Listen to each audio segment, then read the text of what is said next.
Our call to action. Number one, we call on the US and Canadian government to suspend provision of all security assistance to the Philippines until the human rights situation has improved and human rights violators are investigated and held accountable. Number two, we call on the US and Canadian government to employ targeted sanctions via the Magnitsky Act against human rights violations in the Philippines, including but not limited to President Rodrigo Duterte, the National Task Force to End Local Communist Armed Conflict, and others. Number three, we call on the US government to uphold the $353 million contempt order against presumptive President Ferdinand Marcos Jr.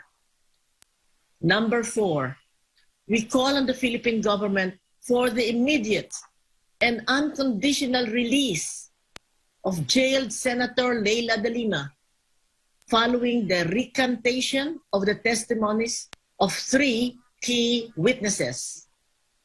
Number five, we call on the Philippine government to pursue the case against Duterte's crony, Dennis Uy's illegal purchase of the Malampaya gas field, which has a net income of $1 million a day, and which provides for the fifth of the energy needs of the country, and give the right of first refusal to the Philippine National Oil Company, the PNOC.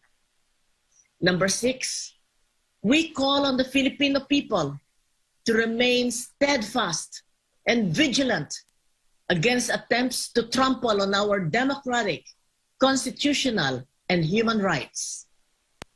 Number seven, last but not least, we call on COMELEC to conduct a manual recount and demand that the PPCRV, Lente, and NAMFREL be given ample time to independently perform their functions, so finally to produce authentic results of the election. Salamat po. Yes, ma'am. Loud and clear po. Okay, loud and clear. So, who is Loida Luis Nicolas?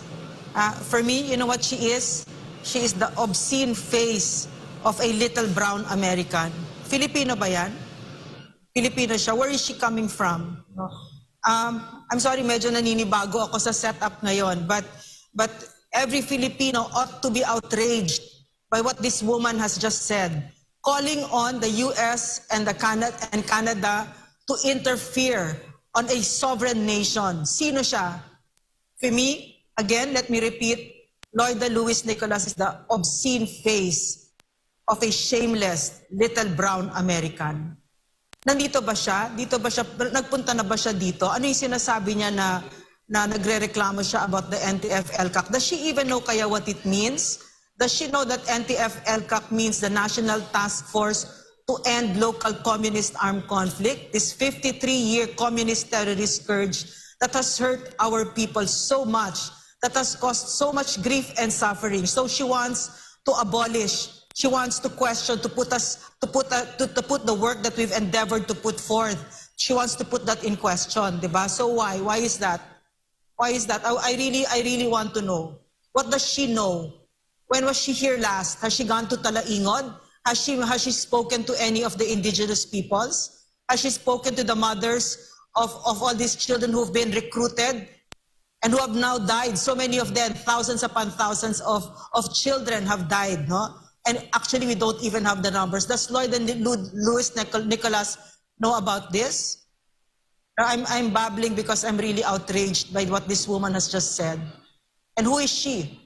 I mean, where does she even live? Does she live here?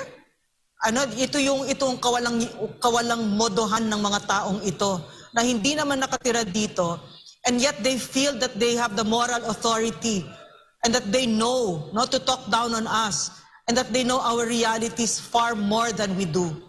And it never once occurs to them that the Philippines, no, like our president Rodrigo Roa Duterte has taught us, is a sovereign nation.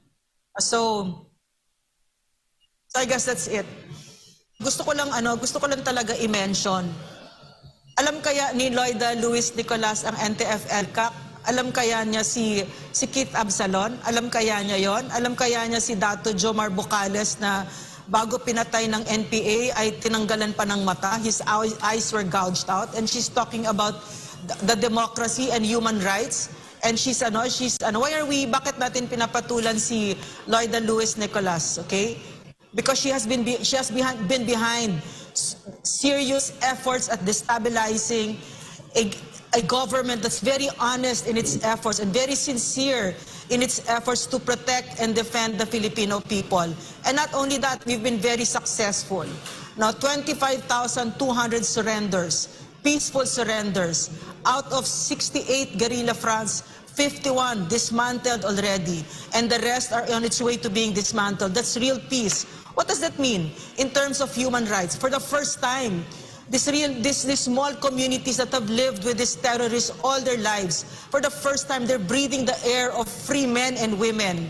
And finally, they have schools, they have clean water, they have health centers, and these are human rights, no? And this is under the government of Rodrigo Roa Duterte that Loida Luis Nicolas has demonized and vilified, and that she has lied so much about this president, including her cohorts. Okay, so that's it.